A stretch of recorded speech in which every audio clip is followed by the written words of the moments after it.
بسم اللہ الرحمن الرحیم۔ السلام علیکم۔ نقصان سے بچنے کی دعا صبح و شام 3 مرتبہ پڑھیے، انشاءاللہ نقصان سے بالکل بچ جائیں گے۔ دعا ہے بسم اللہ الذی لا یضر مع اسمہ شیء فی الارض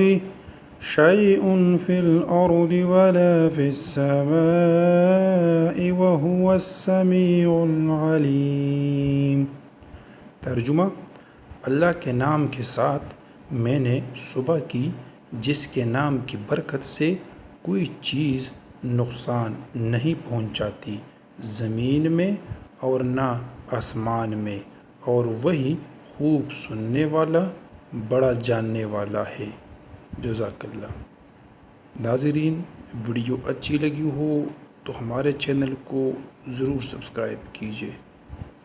اور اس کی فضیلت ہے، رسول اللہ صلی اللہ علیہ وسلم نے فرمایا، جو شخص صبح و شام 3 مرتبہ یہ دعا پڑھ لیا کرے، اسے کوئی چیز نقصان نہیں پہنچا سکتا۔